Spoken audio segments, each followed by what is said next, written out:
Today on Real Talk with Gile Group, we're talking money.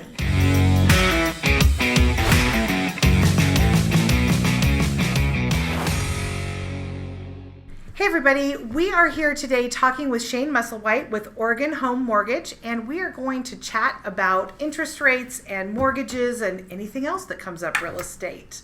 So welcome, Shane. Thank you. Nice to be here. Yes, it's great to have you. We've been working together for a long time. Yeah, years and years. I can't remember how far it goes. Yeah. I don't remember. Well, yeah. I mean, I started 7 years ago, so it's probably been 10 years or so. So it's a good Oh, machine. well over that. Yeah, It's like 10 or 11, 12 years. Yeah. Yeah. So first, let's tell everybody a little bit who you are, how long you've been in the business. I am a mortgage broker, mortgage loan officer. I've been selling money, as I call it, for, I think this is my 28th or 29th year. This fall, I think, will be 29 years. So good long time. Long time. Been very good business for me and my family. So. Yeah. And we met on a deal, actually, that was falling apart at the 11th hour. Yep. And you came in and saved the day. The longer you've been at this, the more opportunities, I guess I'd say, you get to work on complicated transactions. So that's a lot of what I do. Yes, complicated transactions happen every day. They sure do. But we also close them every single day. Oh yeah. Yep. And those hiccups, and that's why it's so important to have the team, to have the agent, to have the lender, to have the escrow, to have the contractors, all of it put together so that all gets done the way we need it to. Seamlessly and on time. Yes, on time. Yeah. Really on time.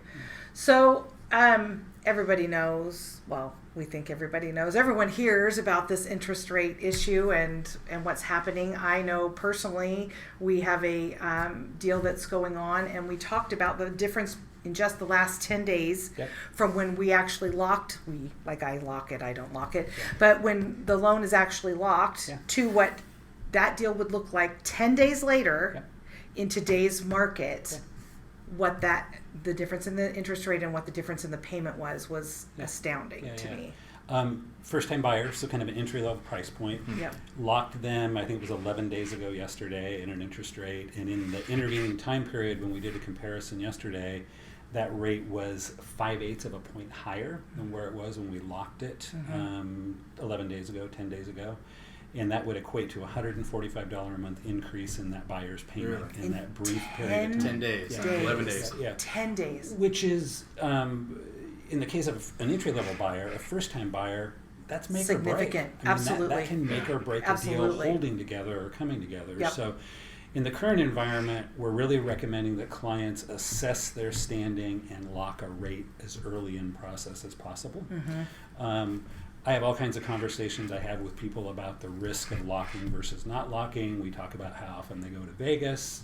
Are they gamblers by nature? Right. What is their nature?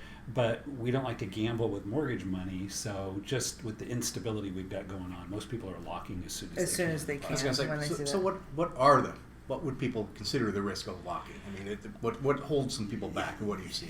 Yeah, it's a 50-50 bet. So the concern is, am I going to lock today and miss out on a lower rate that might have been available between now and the time we close? Now, keep in mind, most contracts are written on 30 days, so it's not a very big window. Right.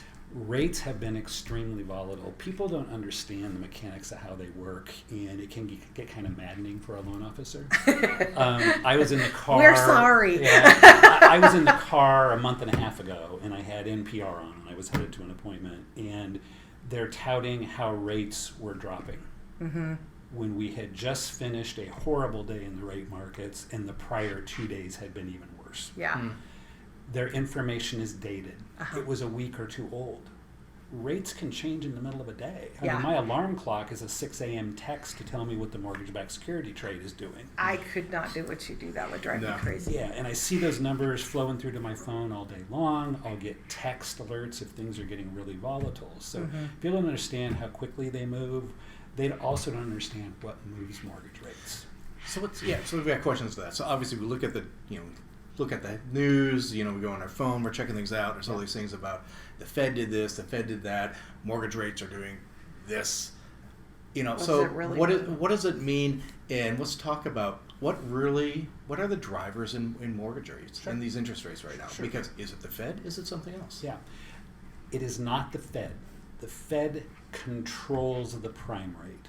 The prime rate impacts short-term money, short-term debt. So the prime rate goes up, your car loans are more expensive, your credit card rate goes up, your home equity line of credit rate goes up. There are times when prime goes up and mortgage rates go up along with them, but just as often mortgage rates can move the opposite direction when prime is raised. Mortgage rates being a 30-year instrument, they're looking at the economy long term. So what the Fed is doing is they're manipulating prime to try and adjust the course of the economy. Right now we're fighting inflation. The mortgage market wants to anticipate what's going to happen long term with our economy. So here's a great example.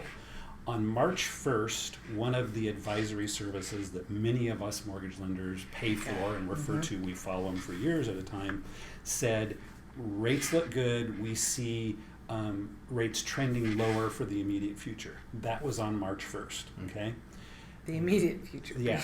An interesting quote. Yeah. that afternoon, Jerome Powell, who is the chairman of the Federal Reserve, made a comment at a luncheon he was at that he anticipated they were only going to increase prime by 1/4 of a point when they moved it. Okay.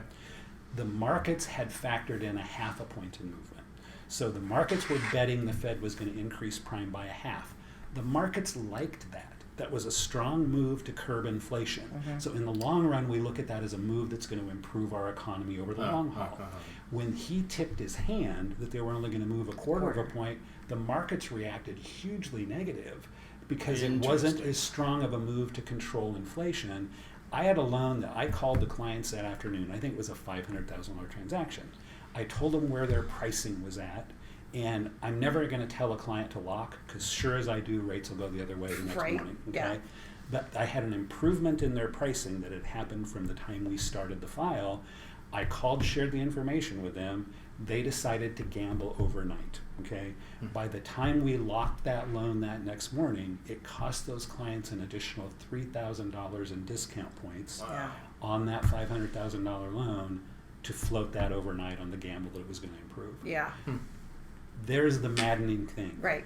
One comment from one individual Can moved the product that much overnight. Yeah. Everybody was wrong. Our market makers were wrong. Another loan officer I know had put a paste on a local professional Facebook page about where they were headed, and the next morning everybody was wrong. Yeah. So mortgage rates are not controlled by the Fed. The Fed controls prime to steer or direct our economy. Mortgage rates trade on the long-term view of the economy. Think of it this way. It could be like 3 people having a conversation every day. Yeah. The market indicators are statistics. Right. The Federal Reserve and the mortgage lenders. And every day they go home with a feeling based upon that conversation, and that feeling drives what rates are going to be like the next day. Okay?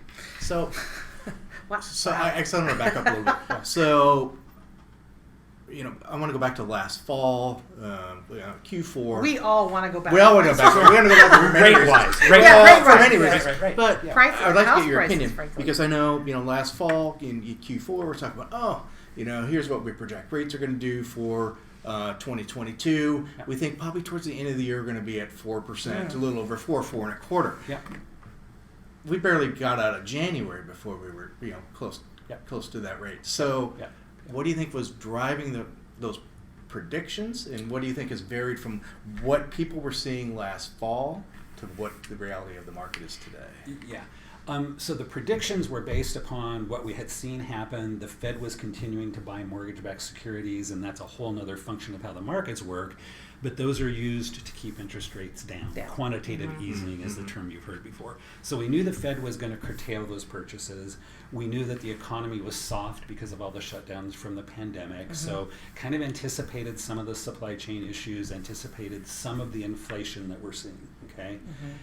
We move into this year, inflation numbers come out. They're the highest they've been in 40 years. Okay? So we're setting records with inflation numbers people are feeling at the pump. We also have a war going on in Europe that's had some big impacts on certain areas of the economy. That, of course, wasn't baked into the forecast. That wasn't baked into any of the predictions.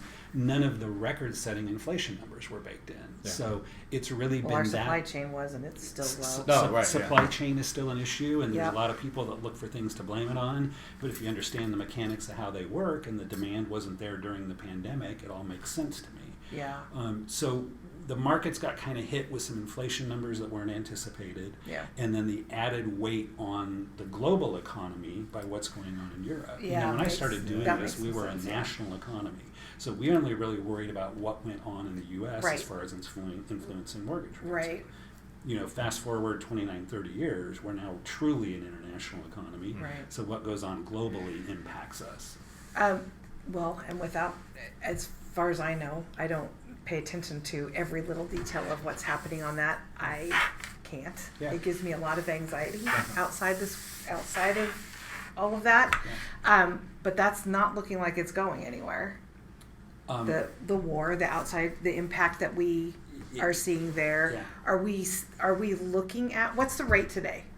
If you were to lock me. Well, we could do a whole nother podcast on the components of pricing a mortgage. So it really depends upon a number of factors in the transaction. But just as a general... But if we use a benchmark transaction, which is 20% down with a 740 or greater credit score on a conforming loan amount, you could be at 4.75 today by paying a little bit of discount. At 4.875, you'll be getting a credit to help lower your closing cost. So that would be what we call a par rate. Now keep in mind, you could get a 4.25 rate. You could get a 4% rate if you have the money to pay the discount points associated with buying it down, and if that makes economic sense for you to do. All of that is so specific. I mean, and I was looking for just a general idea for people who are watching, just to get a general idea. I mean, we can always go way, way, way deeper and way more specific. But that's for an individual transaction. Absolutely. So the forecast we were looking at for the year were 4% for the high.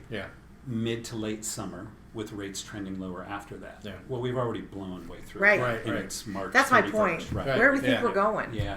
And again, no one has a crystal ball for any of it. For real estate, we just can only deal with the numbers, the facts, the trending, the history. What we have exactly to even point in a direction. So for me, it's daily or even hourly data. Yesterday, mortgage-backed securities closed positive 27 basis points. So take 100, so 27 basis points of that we closed positive. Not huge, but it has a little bit of positive impact on pricing. So I had clients I locked yesterday afternoon just because we saw a gain in their transaction. Let's capture it and take the money off the table. We closed positive, I think, 17 basis points today. So not enough to move rates, but 2 days in the right direction. As opposed to what we were seeing. Now, that can change a direction tomorrow. We don't know for sure. Or an hour from now.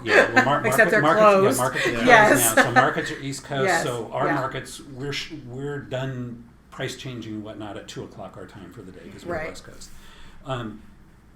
All the factors continue to point to a recession developing late this year, early next year. Recessions historically are not bad for the real estate market. If you look at the numbers. That's right. And with a recession, we would expect interest rates to improve.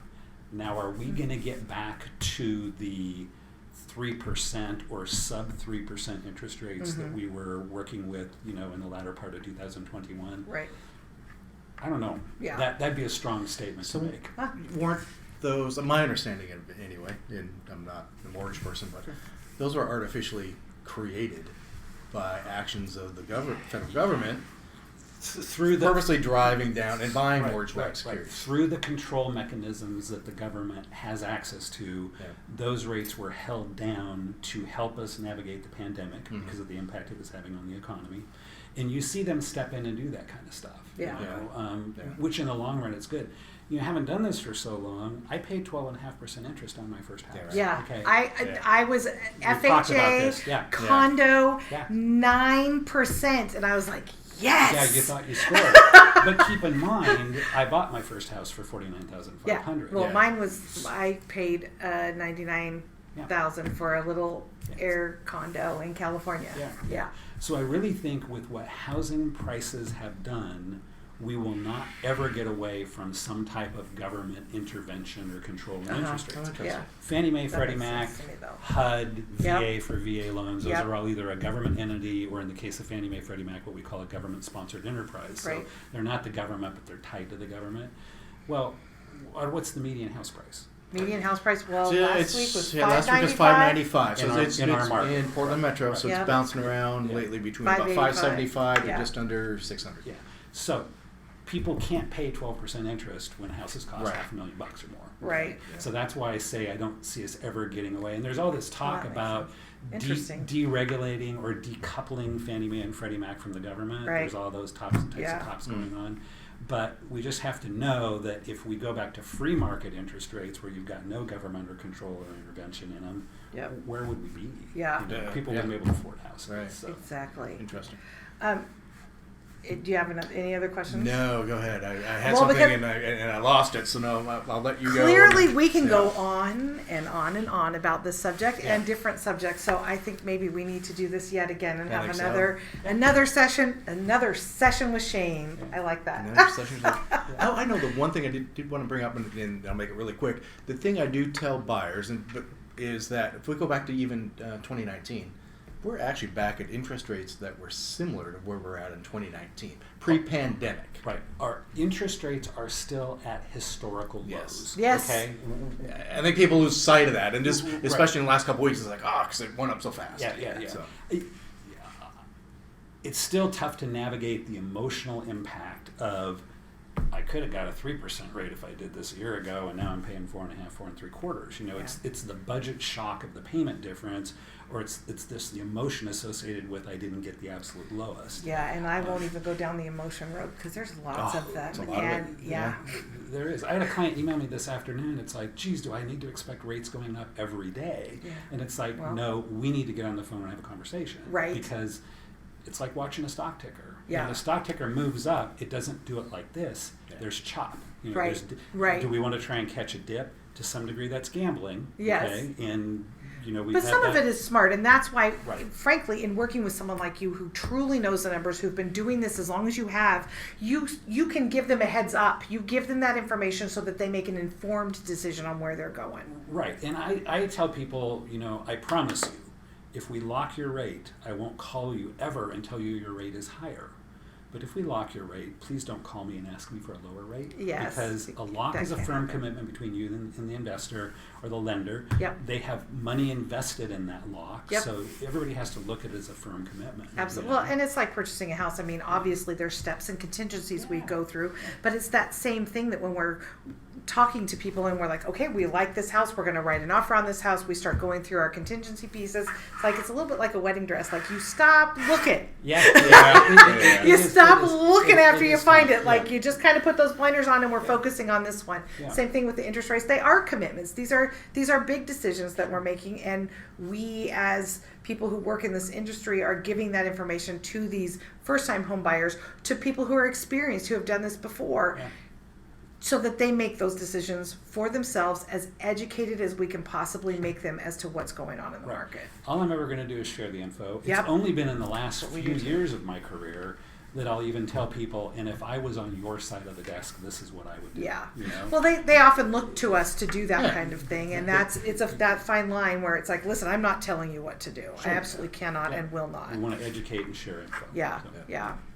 Well, thanks everybody. If this information was interesting to you, reach out to any of the three of us, and we'll make sure that Shane's contact information is in the caption of this post as well. So thanks for joining us at Real Talk, and if you have questions, you know where to find us. Thanks for watching our podcast today, and make sure to subscribe to our YouTube channel and follow us on our social media. Have questions about the real estate market? Send us an email at askgilegroup@gilegroup.com, or give us a call or shoot us a text.